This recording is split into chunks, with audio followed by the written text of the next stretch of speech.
Adam had always been fascinated by the stars. He had grown up hearing stories of space adventures, of human explorers discovering new worlds, and of peaceful first encounters with alien species. But none of those stories had prepared him for what he was about to experience. It was a regular day on the space station horizon. The station, floating far from any known galaxy, was a mix of humans and aliens, all working together in harmony. Adam, a young technician from Earth, spent most of his time fixing the station's equipment. He didn't mind the quiet life. It was a good job, and the pay was decent. But deep down, Adam had always yearned for something more than routine. That day, however, something was different.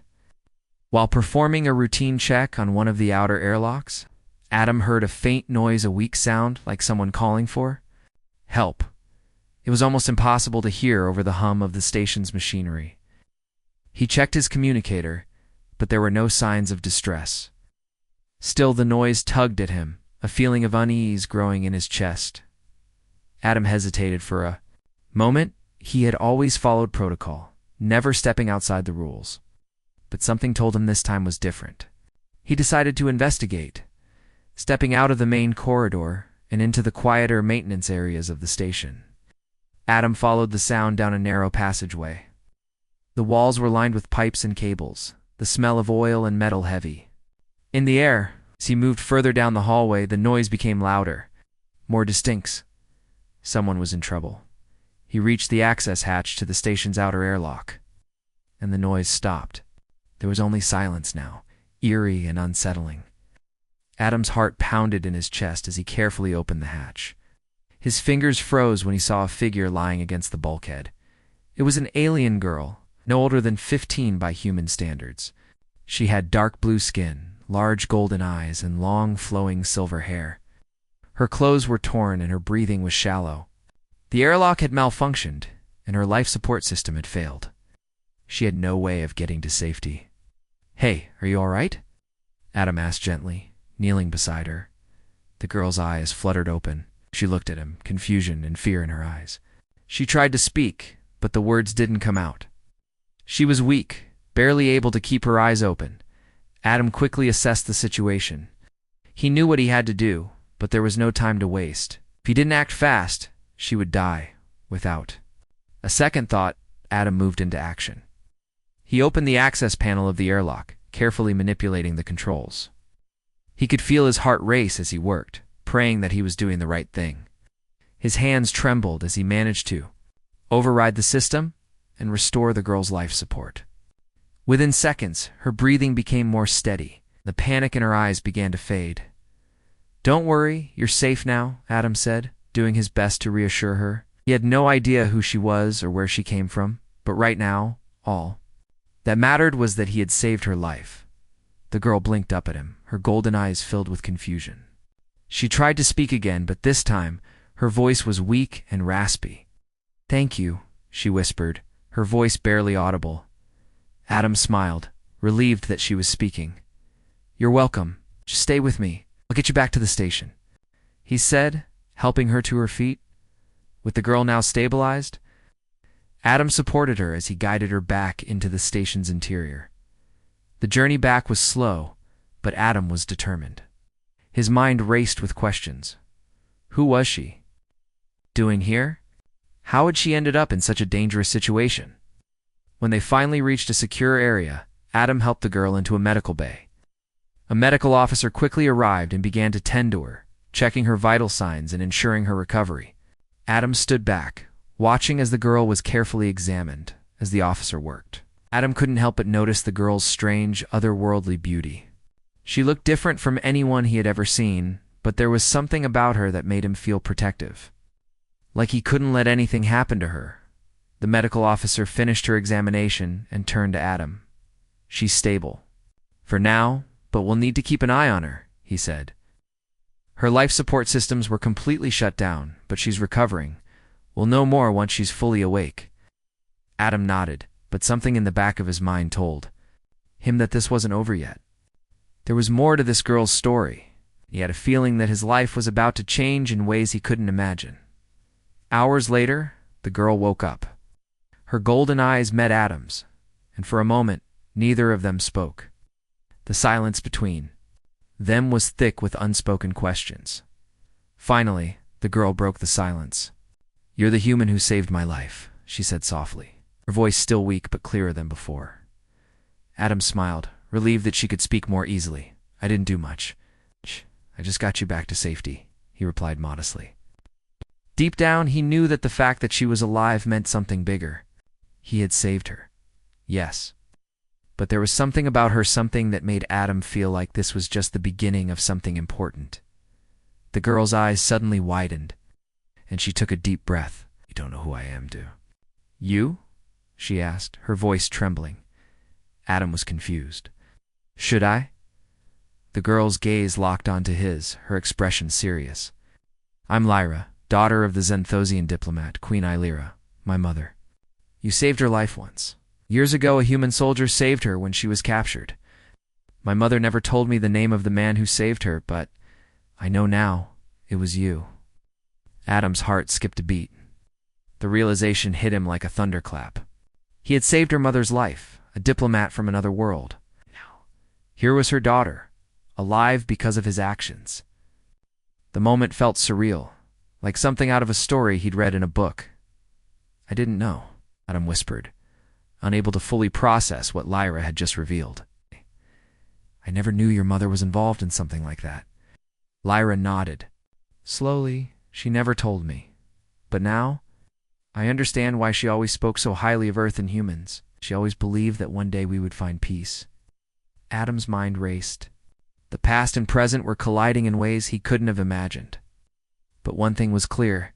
His connection to this alien girl, to her mother, was no accident. Whatever happened next, it was going to change everything. The days following Lyra's recovery were strange for Adam. He couldn't stop thinking about what she had told him, how he had unknowingly saved her mother's life years ago. The news felt surreal. Here he was, a simple technician from Earth. And yet he had somehow crossed paths with a key figure in intergalactic diplomacy. Lyra was still recovering, but she seemed eager to learn more about the human world. Every time Adam visited her in the medical bay, she asked him questions. What was Earth like? What did humans eat? What did they believe in? It seemed as though she was fascinated by everything about his world. Adam had never been one to talk about Earth much. For him, life there had been simple, routine work, family, friends. But now, it felt like he had to explain his entire planet to an alien. Despite the oddity of the situation, Adam found himself enjoying their conversations. There was something about Lyra's curiosity that made him want to share more, to tell her about the things he loved most about Earth, the vast oceans, the tall mountains, and the star-filled skies that seemed to go on forever. One afternoon, Adam decided to take a break from his usual routine. He knew Lyra would be awake by now, and he felt a strange urge to spend time with her. It was hard to explain, but something about their connection felt important. It wasn't just that he had saved her life, it was something deeper, something unspoken, that kept drawing him back to her. When he entered the medical bay, Lyra was sitting up in bed, looking out the window at the stars. Her silver hair shone in the light, and her golden eyes seemed to shimmer with an emotion Adam couldn't quite place. She looked more at peace than she had the first time he met her. But there was still a sadness in her expression, something that made her seem older than her years. "Hey, Lyra," Adam said, walking over to her. "How are you feeling today?" Lyra turned to him, a small smile appearing on her lips. "Better. Much better. Thank you again for everything." Adam shrugged, a bit uncomfortable with the gratitude. "It was nothing. I just did what anyone would have done." "No," Lyra replied, her voice soft but firm. "You saved my life. You gave me a second chance. I don't think I could ever repay you for that." Adam smiled awkwardly, unsure of what to say. "I didn't do anything special," he muttered. "I just pressed some buttons and made sure you didn't die."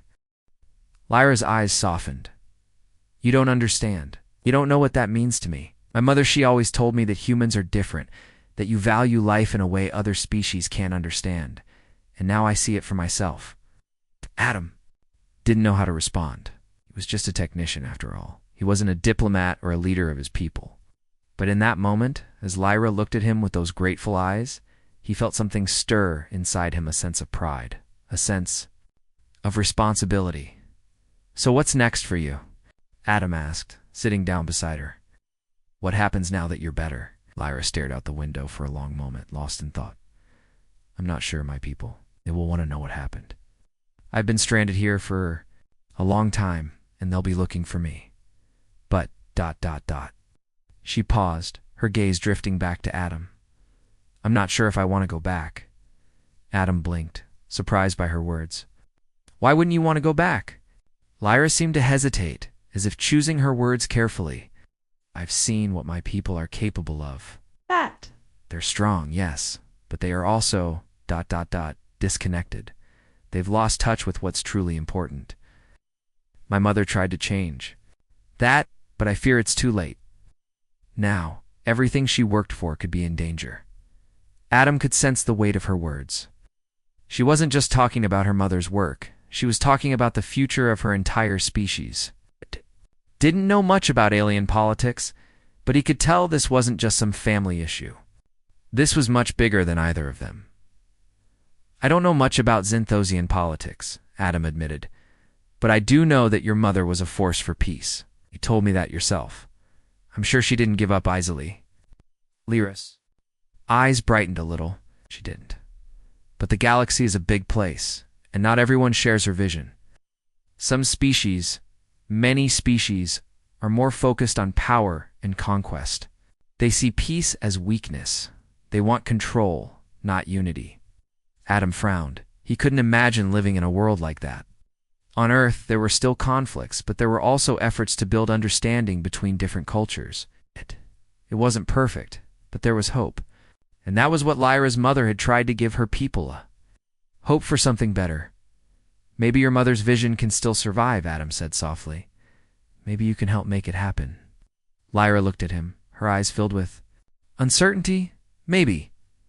But it's not that simple. The leaders of my people are stubborn. They won't listen to a human." Adam couldn't help but laugh. "Well, they'll just have to get used to it then. After all, you're a Xanthosian, and if you believe in peace, that's enough for me." Lyra smiled, and for a moment, the weight of the universe seemed to lift from her shoulders. She looked at Adam as if seeing him for the first time. Truly, seeing him. "You're different," she said quietly. Adam raised an eyebrow. "How so?" "You're not like the others," Lyra explained. "You don't see aliens as something to be feared or conquered. You see us as equals. That's rare, especially for a human." Adam wasn't sure how to respond to that. He had never thought of himself as anything special. He was just someone trying to get by, trying to make a difference in his own small way. But here, with Lyra, in this strange and faraway place, it felt like he was finally doing something that mattered.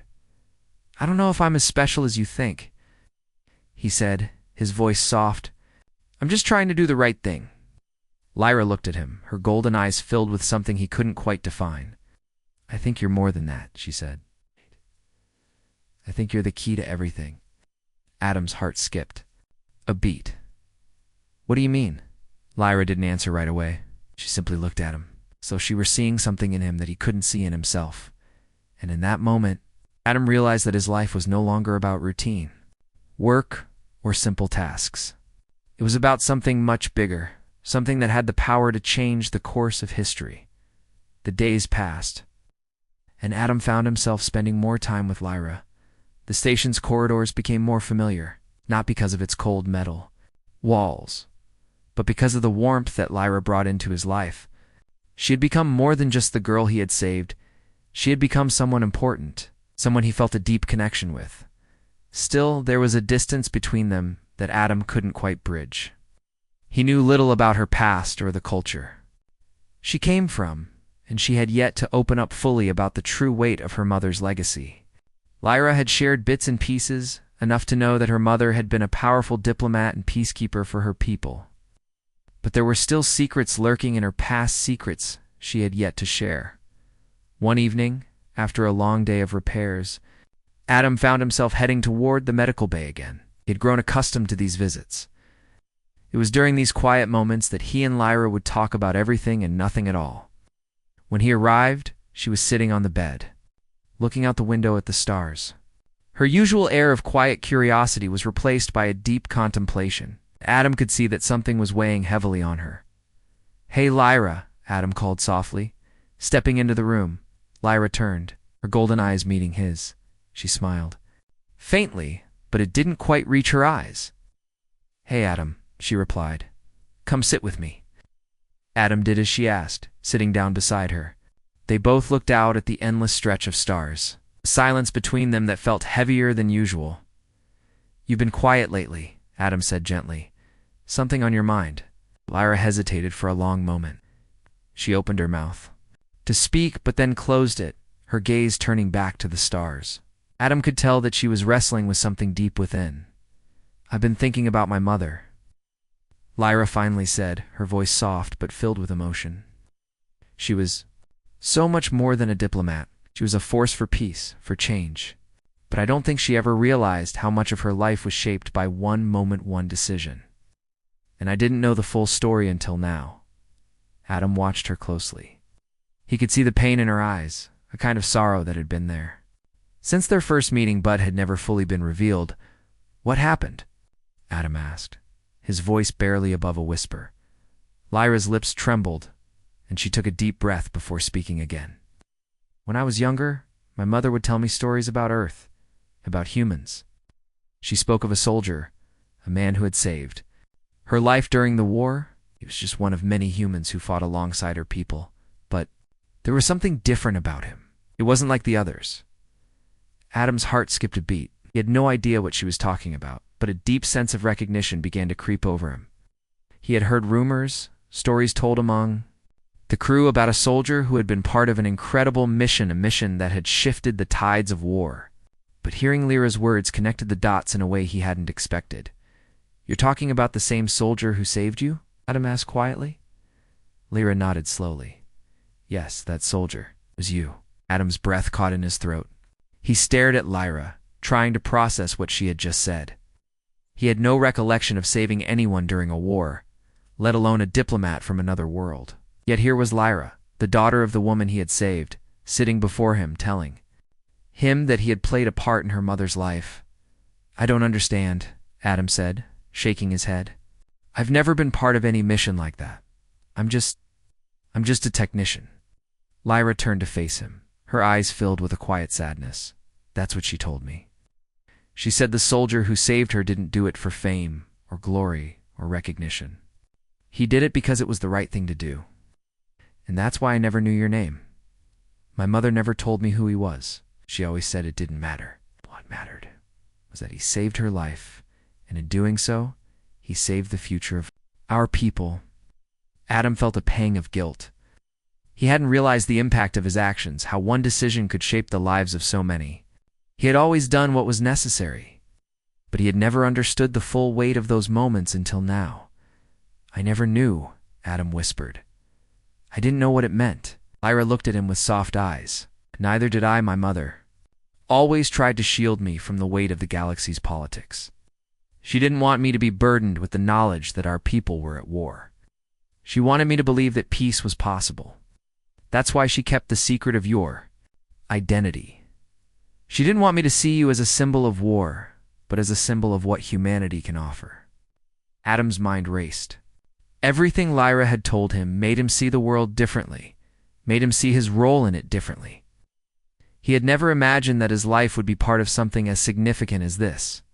He had always lived in the shadows of those who were heroes, never imagining that he, too, could play a role in something greater. "I don't know what to say," Adam confessed, his voice full of uncertainty. "I never thought my life meant anything like this." Lyra gave him a small, knowing smile. "You don't have to say anything, Adam. You already did what needed to be done. And now, it's my turn." Adam's brow furrowed. "Your turn? What do you mean?" Lyra's expression became more serious. "My mother always said that one person could change the course of history. She believed in the power of individuals to make a difference. Now, it's my responsibility to carry that legacy forward. I have to continue her work, even if it means facing the darkness that threatens our people. I can't let the war she fought to end be forgotten." Adam felt a rush of emotions, unsure of how to react. He had never thought of himself as someone who could influence the future. But now it seemed like his connection to Lyra and to her mother was part of something much larger than he could comprehend. "What are you going to do?" Adam asked quietly. "I'm going to fight for peace," Lyra replied, her voice strong. "But I need your help, Adam. The galaxy is changing. Forces that oppose peace are growing stronger, and I can't face them alone." Adam looked at her, his heart swelling with a sense of determination. He had never been one for politics or grand gestures, but now he saw the importance of standing by Lyra. She was right. The galaxy was at a crossroads, and this was their chance to make a real difference. "I'll help you, Lyra," Adam said, his voice steady. "We'll do this together." Lyra smiled, a hint of hope returning to her eyes. "Thank you, Adam. I knew you would." The days following Adam's promise to help Lyra were filled with uncertainty.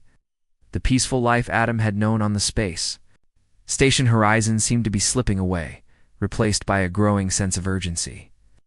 Lyra's words echoed in his mind. "I need your help. The galaxy is changing." The weight of those words began to settle over him, making every passing hour feel more important than the last. Adam had always thought of himself as someone who fixed things: machines, tools, systems. He never imagined that he'd be involved in something as serious as intergalactic politics, especially not with a young alien girl whose mother had been a key figure in galactic diplomacy. But here he was, preparing to stand by her as she took on a mission far greater than either of them could have predicted. As the station's routine continued, Adam and Lyra spent more time together. They talked late into the night, sharing their thoughts, their dreams, and their fears. Lyra confided in Adam about the difficulties her mother had faced in her role as a diplomat, how she had fought tirelessly for peace between her people and others. Adam was learning more about Xanthosian culture than he ever thought he would, and he admired Lyra's determination to continue her mother's work. Yet despite the bond they were forming, the political situation around them was becoming more unstable. Tensions were rising, not just on the space station, but across the galaxy. News reports from distant worlds spoke of factions that were growing bolder in their pursuit of power, factions that were determined to stop peace from taking hold. Afternoon, as Adam and Lyra were walking through the station's central hub, a group of Xanthosian officials approached them. They wore formal attire and moved with an air of authority that made the bustling crowd seem to part in their wake. The leader of the group, a tall and stern-looking Xanthosian, walked directly toward Lyra. "Princess Lyra," the official said, his voice cold and commanding. "We need to speak with you." Lyra's expression faltered, but she didn't back down. "What is it?" she asked, her voice steady, though Adam could sense the tension in her posture. The official's gaze shifted to Adam for a brief moment before returning to Lyra. "There is no time to waste. The council requires your presence immediately. There are matters of great importance that we must discuss." Lyra exchanged a glance with Adam, who could see the conflict in her eyes. "What matters?" she asked, her voice a little more forceful. Now, the official's expression hardened. "It is not a matter for discussion. Come with us, princess." Adam stepped forward, feeling a sense of unease settle in his chest. He wasn't used to dealing with people like this, people who spoke with such authority, who assumed they could simply command someone's presence. He glanced at Lyra, unsure of what to do next. Lyra stood firm, but Adam could see that she was torn. She had made it clear that she didn't want to be controlled, that she had her own mission. But the pressure from her people was undeniable. "I have already told you," she said, her voice unwavering. "I am not going back to my people without a reason." The official's face twisted into a grimace. "Your mother's work is at risk. There are forces in the council who do not share your views, princess. If you refuse to come, you will be seen as a traitor to your people." The word traitor hit Adam like a slap in the face. He could see the pain in Lyra's eyes, the weight of her responsibility pressing down on her shoulders. She was not just fighting for herself, she was fighting for her mother's legacy, for a future she wasn't sure she could control.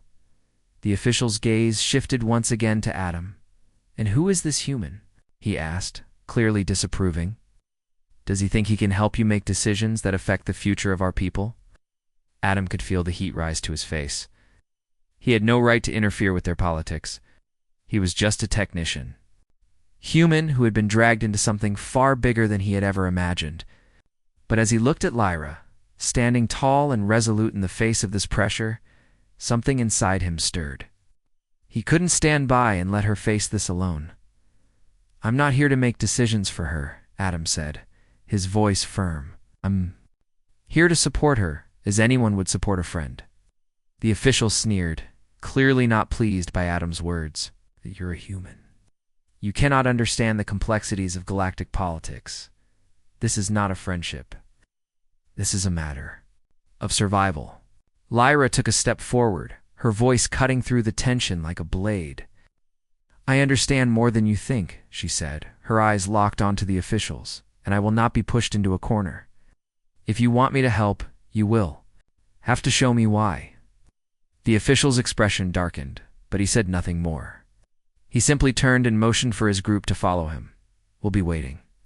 The council will not tolerate any more delays." As they left, the crowd around them slowly returned to their normal pace, but the feeling of unease lingered in the air. Adam looked at Lyra, who still stood tall, though her expression was now filled with uncertainty. "What was that about?" Adam asked, his voice low. Lyra sighed, the weight of the moment pressing down on her. "The council is divided. Some believe in peace, but many others believe that we should strengthen our power and defend ourselves against other species, including humans. They want to destroy the peace my mother worked so hard to build." Adam frowned. "Your mother was a dreamer," Lyra finished for him, her voice tinged with bitterness. "She believed that all species could coexist peacefully. But that dream is becoming more and more impossible. The forces against us are growing stronger, and I don't know if I'm strong enough to stop them." Adam placed a hand on her shoulder, offering his support. "You don't have to do it alone, Lyra. I'm with you." Lyra turned to him, her eyes softening. "Thank you, Adam. But this is bigger than us. The future of my people is at stake." Adam nodded. "Let's make Sure, it's a future worth fighting for." The weight of their mission was heavier than ever. But one thing was clear: Adam and Lyra were in this together. The road ahead would be difficult, filled with obstacles they couldn't yet see. But they would face it side by side, no matter the cost. The tension that had settled on the space station seemed to grow heavier with each passing day. After the encounter with the Zenthosian officials, Adam and Lyra found themselves walking a dangerous line. Lyra's resolve had not wavered, but Adam could sense the growing pressure on her. She was carrying not just her own hopes, but the hopes of her people, the weight of her mother's legacy, and the burden of a future that seemed to be slipping out of her control. Adam couldn't help but feel like a bystander in a story that wasn't his own. He was just a humanitechnician with no real power. But every day his connection to Lyra grew stronger, and the more he learned about her past, the more he realized that this wasn't just about saving her life. This was about saving the future of two worlds. That afternoon, as Adam worked in the station's engine room, fixing a malfunction in the station's main reactor, his thoughts kept drifting back to Lyra. He had promised to help her, to stand by her side, but he didn't know what that would mean.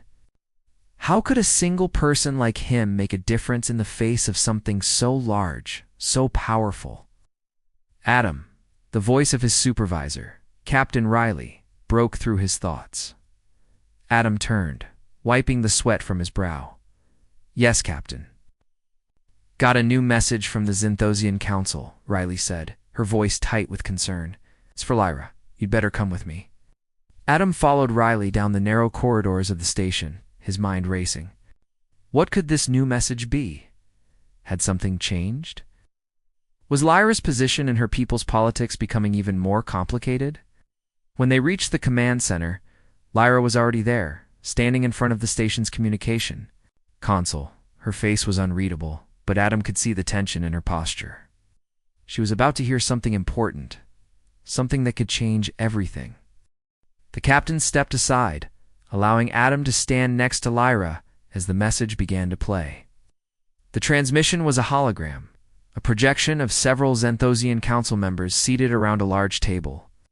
Their faces were stern, their expressions filled with authority. Princess Lyra, the council leader, a tall Xanthosian named Zarek, began. "We have discussed your request for further involvement in the matters of peace between our people. After careful deliberation, we have come to a decision." Lyra stood still, her face betraying nothing as she listened intently. Zarek's voice grew colder. "It is clear that you do not understand the full extent of the threat we face. The peace your mother sought was an ideal that cannot survive. In the face of reality, the galaxy is a battlefield, and if we are to survive, we must strengthen our position. Your actions, however noble, have put us in a vulnerable state." Adam could feel Lyra's body tense beside him. Her eyes flickered with frustration, but she remained silent, listening as Zarek continued. "We will not follow the path of peace at the expense of our security. Your ideas are a luxury we can no longer afford. Therefore, we are recalling you to Xanthos to assume a more fitting role in our government, one that reflects the true needs of our people."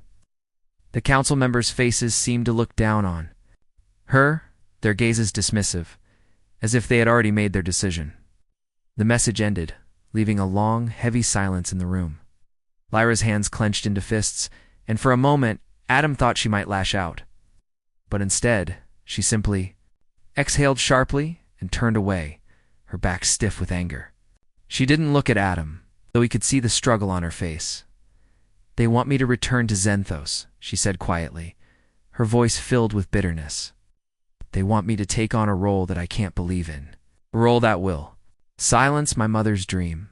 Adam's heart sank. He had known the council's reaction wouldn't be easy, but he hadn't expected it to be this harsh. They weren't just rejecting Lyra's ideas, they were rejecting the very foundation of what her mother had fought for. "They want to use you," Adam said, his voice full of disbelief.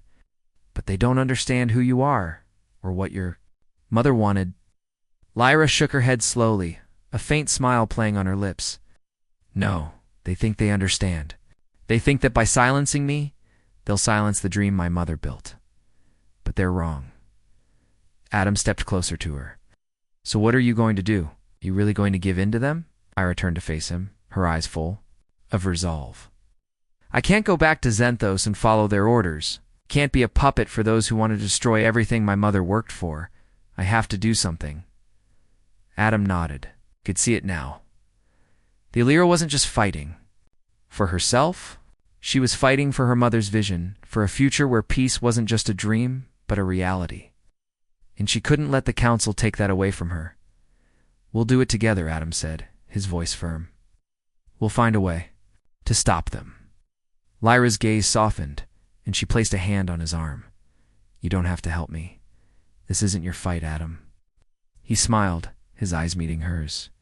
"It is now. You saved my life once. Let me return the favor." Lyra smiled back, her heart lightened by his words. She had been so used to carrying the weight of her people's expectations, but now she realized that she didn't have to face this fight alone.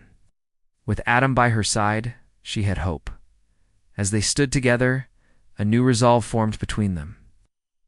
Had no idea what the future held, but one thing was certain: they would fight for peace, no matter what it took. The war within the council was far from over. But Lyra knew now that she wasn't alone. She had allies, and that made all the difference.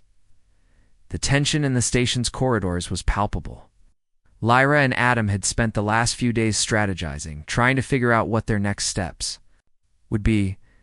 They had no real plan yet, just the hope that they could convince others that peace was worth fighting for. Adam had learned a lot about Lyra in the past few weeks, how strong she was, how deeply she cared about her people and her mother's legacy. But he also saw how much she had been forced to sacrifice, how much weight rested on her shoulders. The Xanthosian Council had made it clear that they wanted nothing to do with her ideas for peace. And now they were pushing her to take a role that went against everything her mother stood for. But Adam wasn't about to let that happen. He couldn't. Not when Lyra had become more than just a person he was helping. She had become someone he admired and respected. On the fourth day after receiving the message from the council, they got news that shook them both: a fleet of Zenthosian warships had arrived at the station. The captain of the station, Riley, called Adam to her office. He knew the situation was serious when she didn't meet him with her usual calm demeanor. "Adam," she began, her voice grave, "there's been a development. A fleet has arrived, and it's not just any fleet. We've got the full backing of the council." Adam's stomach churned. He had feared this might happen, but he had hoped for more time to find another way. "The fleet is being led by General Thorne," Riley continued, pacing back and forth. "He's one of the most influential leaders in the Zenthosian military. He's known for his hardline stance on the galaxy's conflicts. The council believes that only by showing strength will they prevent further unrest. They want to silence Lyra's voice, and Thorne is their answer." Adam clenched his fists, a mix of anger and fear bubbling up inside him. "What do they plan to do?" "They're here to enforce the council's will," Riley said with a frown.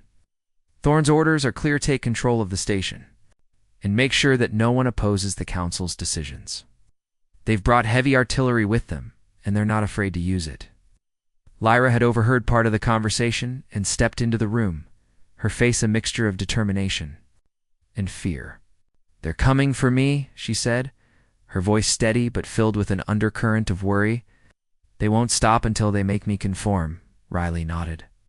"The general has been given full authority to neutralize any resistance. Includes you, Lyra. They think that by silencing you, they'll put an end to the idea of peace." Adam turned to Lyra, his heart aching at the thought of what she must be feeling. He knew how much her mother's dream meant to her, and now the council was threatening to destroy everything she had fought for. "We won't let them take you," Adam said, his voice firm. "We'll find a way to fight back." Lyra's eyes met his, and for the first time in days, she smiled. It was small, but it was enough to reassure Adam that they could face whatever was coming. But even as he tried to remain hopeful, he knew that the situation was dire. They couldn't take on an entire fleet alone, and Adam had no idea where to begin. "What can we do?" Lyra asked, her voice quieter now, the weight of the moment settling in. "We're outnumbered, outgunned. I'm just one person." "No, you're not," Adam replied quickly. "You're not alone. You've got me, and you've got this whole station. We can rally people to your side." Lyra shook her head, the determination in her eyes never wavering. "The council won't stop until they get what they want, so they'll tear everything apart to maintain their control. But I have to try. I can't let them destroy the peace my mother believed in." Adam placed a hand on her shoulder, his voice low. "Then we'll fight with you, whatever it takes." For the next few hours, Adam and Lyra met with key figures on the station, people who had once supported Lyra's mother's vision of peace. They talked about the fleet, the growing threat, and how they could fight back. Many of them were scared. They had never imagined that their peaceful existence would be disrupted by such an aggressive force. But as Lyra spoke, explaining the importance of standing up for what was right, more and more of them agreed to help. "It's not just your fight." "Lyra," one of the station's engineers said, a middle-aged woman named Julia, "it's our fight too. If we let them silence you, we'll all lose. We'll lose everything we've worked for." Adam saw the spark of hope in Lyra's eyes as she heard the support from her people. It was the first time she had been surrounded by so many who believed in her cause, not just as a diplomat's daughter, but as a leader. "We need to act fast," Lyra said, standing tall. "We can't just wait for them to strike first. We have to show them that we won't be intimidated." And so a plan began to form. It wasn't perfect, and it would be risky, but it was their best chance. The station had a defensive system, but it wasn't strong enough to hold off an entire fleet on its own. However, if they could disrupt the communication systems and buy themselves some time, they might have a chance to reach out to other neutral factions and the galaxy factions that might be willing to support them. That night, as the station's crew prepared for the worst, Adam and Lyra stood together on the observation deck, watching as the fleet approached. The dark silhouettes of the ships loomed in the distance, their lights flickering like stars on the edge of the galaxy. "We don't have much time," Lyra said, her voice steady. Adam nodded, But there was a fire in his chest now, a resolve that he hadn't felt before. We'll do what we can.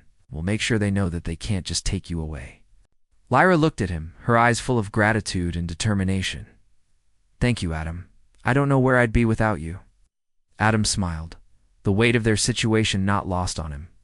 But he was no longer afraid. He had seen what Lyra was willing to risk, and he knew that no matter how tough the fight would be, he would stand by her side. We've got this, Adam said, his voice filled with confidence. And as the fleet drew closer, they knew that the time for peaceful negotiations had passed. Now, it was time to fight for the future.